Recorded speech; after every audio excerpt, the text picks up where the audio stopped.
Howdy YouTubers, Jason here, contributing to the collective knowledge of YouTube and Dodge 4x4 repair.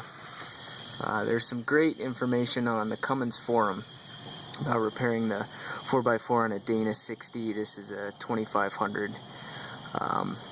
We were having issue forever. We've had a light that wouldn't come on. Here's the connection that goes to the light for four-wheel drive. And it's a bit gummed up. There was duct tape surrounding it. The previous owner must have had issues with it and did the best they could. Here you can see the collar that slides over the spline shafts. So this is disengaged four-wheel drive. Right now we've got it jacked up and supported on the right wheel, so we can troubleshoot just the four-wheel drive portion. So right wheel spins freely, and you can see that it spins inside of there without engaging the differential. Then with vacuum pressure on these lines here, vacuum to this side will actuate this diaphragm, the axle vacuum shift motor, and slide this fork to the side. You can hear the vacuum actuating right now. Two-wheel drive, four-wheel drive.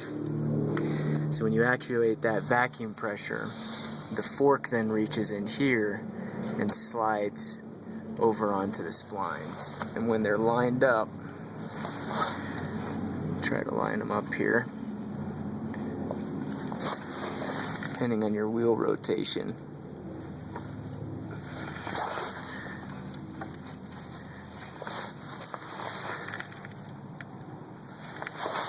You get engagement here. This is kind of tough to do. You get the point though. That'll slide over and then finish your connection through the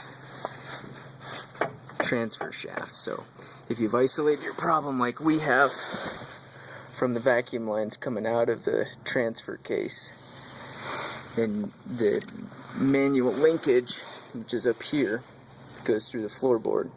The manual linkage is good when you're getting power through your transfer case to your front drive shaft and into your differential. But like us, you're not getting those front wheels to spin. Then the likely problem is this vacuum shift motor, and our diaphragm, it seems as though it's probably cracked. So I'm beginning to take off the C-clips. One you can see here, ever so gently take off these C-clips and remove this component here, which I think we can pick up for Napa locally for about $117. Some people are buying the Pause-A-Lock cable system. We may go to that at some point, but for now it seems as though the pressure that we're getting from our vacuum, these two vacuum lines, is sufficient. So we're just going to try replacing this guy in hopes that we'll return our four-wheel drive to operation. Some notes real quick. There's about probably half a quart of differential fluid that pours out. We probably need to replace the gasket at the same time. This is pretty heavily compressed, and otherwise it's relatively straightforward. There's another line here that comes out of the vacuum motor shift housing, but that's capped off, so I suspect it's probably for filling this void in here with gear fluid, and that's probably what I'll use it for once I get this put back together.